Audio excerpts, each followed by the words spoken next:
మిత్రులారా, ఈరోజు నల్ల చెరువు పెద్ద చెరువు ఎస్టీపీ ప్రారంభోత్సవ కార్యక్రమంలో సభాధ్యక్షత వహించిన స్థానిక శాసనసభ్యులు లక్ష్మారెడ్డి గారు, కార్యక్రమంలో ముఖ్య అతిథులుగా విచ్చేసిన హైదరాబాద్ నగర ఇన్ఛార్జ్ మంత్రివర్యులు పొన్నం ప్రభాకర్ గారు, రంగారెడ్డి జిల్లా ఇన్ఛార్జ్ మంత్రివర్యులు దుద్దిల శ్రీధర్ బాబు గారు, హైదరాబాద్ నగర మేయర్ గారు, స్థానికంగా ఉండే కార్పొరేటర్లు,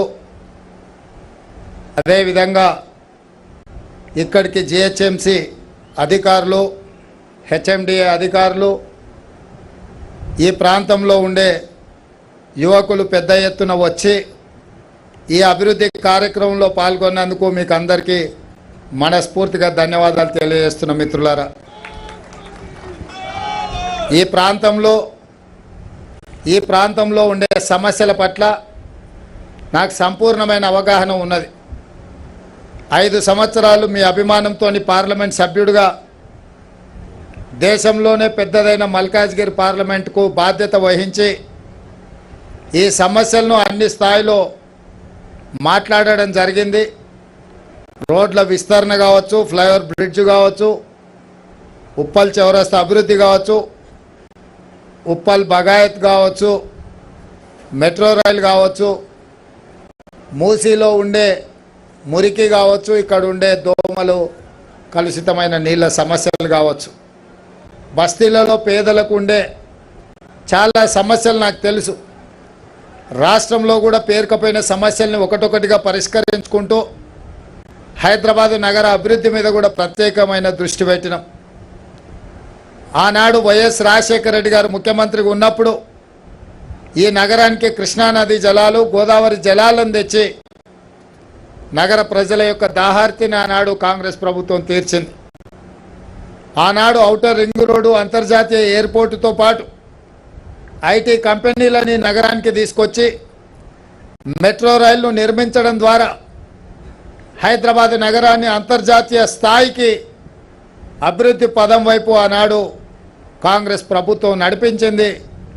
ఈ ప్రాంత శాసనసభ్యులు ఆనాడు రాజిరెడ్డి గారు పెద్దలు ప్రతి నిమిషం కష్టపడి ఎవరు ముఖ్యమంత్రులున్నా ఎవరు మంత్రులున్నా కొట్లాడి ప్రాంతానికి నిధులు తెచ్చేవాడు. రాజిరెడ్డి గారి తర్వాత ఈ ప్రాంతంలో సమస్యల పరిష్కారం పట్ల కొంత నిర్లక్ష్యం జరిగింది. ఇప్పుడు మళ్ళీ తప్పకుండా ఎన్నికలప్పుడే రాజకీయాలు, ఎన్నికలు ముగిసిన తర్వాత అభివృద్ధి లక్ష్యంగా అన్ని ప్రాంతాలను అభివృద్ధి పదం వైపు నడిపించాలన్నదే మా ప్రభుత్వం యొక్క లక్షణం. అందుకే మూసీ రివర్ను అంతర్జాతీయ ప్రమాణాలతోటి ఈరోజు అభివృద్ధి చేయాలన్న ఆలోచనతో మొన్న లండన్లో కూడా థేమ్ రివర్ ఫ్రంట్ను చూసి అట్లాంటి అభివృద్ధి మూసీ రివర్ మీద నిర్మించాలి, 55 కిలోమీటర్లు అద్భుతంగా అంతర్జాతీయ స్థాయిలో అభివృద్ధి చేయాలి అని ఈరోజు నిర్ణయం తీసుకున్నాం. గతంలో రంగారెడ్డి జిల్లాలో మంత్రులుగా ఎమ్మెల్యేలకు పనిచేసిన మిత్రులు మహేందర్ రెడ్డి గారు, మల్రెడ్డి రంగారెడ్డి గారు కూడా ఇక్కడ ఉన్నారు. ఆనాడు నగర విస్తరణ, నగర అభివృద్ధి ఆ రోజు వాళ్ళు ఉన్నప్పుడు కొంత జరిగింది. ఇప్పుడు వేగంగా వివిధ ప్రాంతాల నుంచి ఉద్యోగ ఉపాధి కోసం హైదరాబాద్ నగరానికి వస్తున్నారు. ఎంత ఇన్ఫ్రాస్ట్రక్చర్ ఏర్పాటు చేసినా అది సరిపోవడం లేదు. అందుకే ఈరోజు హైదరాబాద్ నగరానికి, తెలంగాణ రాష్ట్రానికి వైబ్రెంట్ తెలంగాణ 2050 పేరు మీద రాబోయే 25 సంవత్సరాలలో ఈ నగరాన్ని ఏ విధంగా అభివృద్ధి చేయాలనో ఒక మాస్టర్ ప్లాన్ తయారు చేసి మాస్టర్ ప్లాన్ ప్రాతిపదికన ఈరోజు నగరాన్ని అభివృద్ధి పదం వైపు నడిపించాలని మేము చూస్తున్నాం. ఇవాళ ఈ సివరేజ్ ట్రీట్మెంట్ ప్లాంట్స్తో పాటు ఏ కలుషిత నీరు కూడా మూసీలో కలవద్దు, అన్ని కాలనీలలో బస్తీలలో ఉండే మురికి నీరును శుద్ధి చేసి మూసీ కాలువలకు వదలాలన్న ఆలోచన మా ప్రభుత్వం చేస్తుంది. దానికి కేంద్ర రాష్ట్ర ప్రభుత్వాలు కలిసి పనిచేసి అభివృద్ధి పదం వైపు నడిపించాలన్న ఆలోచనతో మేము ముందుకు వెళ్తున్నాం. అందుకే ఈరోజు వేగంగా సమస్యలను పరిష్కరించుకొని అభివృద్ధి పదం వైపు నడుస్తున్నాం. మీ అందరి ఆశీర్వాదం అండ ఉండాలి.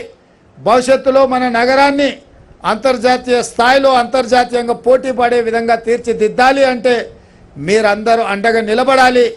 మీ ప్రాంత సమస్యల్ని మా రజిత పరమేశ్వర్ రెడ్డి గారి కార్పొరేటర్గా మున్సిపల్ జిహెచ్ఎంసీలో ఎన్నోసార్లు లేవనెత్తిండ్రు. మా మేయర్ అమ్మ కూడా ఎప్పుడు అడిగినా కూడా వారికి సహకరించి మాట్లాడడానికి అవకాశం ఇచ్చి నిధులు కూడా మంజూరు చేసే ప్రయత్నం చేసిండ్రు. వారు జిహెచ్ఎంసీలో ఈ ప్రాంత సమస్యలను లేవనెత్తడం ద్వారా మీ ప్రాంతానికి కూడా మేలు జరిగింది. భవిష్యత్తులో కూడా వాళ్ళు క్రియాశీలక పాత్ర పోషించాలి.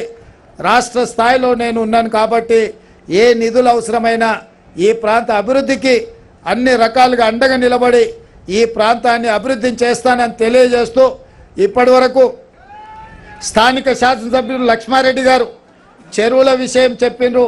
మా అధికారులకు నేను ఆదేశాలు ఇస్తున్నా, వారి నుంచి రాతపూర్వకంగా ఏ చెరువులు ఆక్రమణకు గురవుతున్నాయో అక్కడ మొత్తము మట్టి నిండుకపోయిందో గుర్రపు డెక్క వచ్చిందో తక్షణమే ప్రత్యేక కార్యాచరణతో వాటి అన్నిటి మీద కూడా చర్యలు చేపట్టాలి. అదేవిధంగా ప్రభుత్వ స్థలాలు కబ్జాల విషయంలో కూడా కబ్జాల విషయంలో మీకు తెలిసి మధ్యలో ఉక్కు పాదంతో అంచివేస్తున్నాం అక్రమ నిర్మాణాలు. కానీ ప్రభుత్వ భూములు ఎవరు కబ్జా పెట్టుకున్నా వాటిని కూడా అధికారులు వారితో వివరాలు తీసుకొని కబ్జాదారులను ఎవరినైనా ఉపేక్షించేది లేదు. చెరువులను కూడా సుందరీకరించడంతో పాటు పేరుకపోయిన గుర్రపు డెక్కను కూడా తొలగించాల్సిందిగా మా హెచ్ఎండిఏ అధికారులకు జిహెచ్ఎంసీ అధికారులకు స్పష్టమైన ఆదేశాలు ఇస్తున్న సమస్యలు ఏ ఉన్నా నా దృష్టికి తీసుకురండి. వాటిని పరిష్కరించే విధంగా మన ప్రభుత్వం పనిచేస్తుంది. ఇది ప్రజా ప్రభుత్వం, ప్రజా పాలన అందిస్తాం. 6 గ్యారెంటీలను అమలు చేయడం ద్వారా పేదలను ఆదుకునే పని మన ప్రభుత్వం చేస్తుంది అని తెలియజేస్తూ మీ అందరి దగ్గర సెలవు తీసుకుంటున్న మిత్రులారా, ధన్యవాదాలు మిత్రులారా.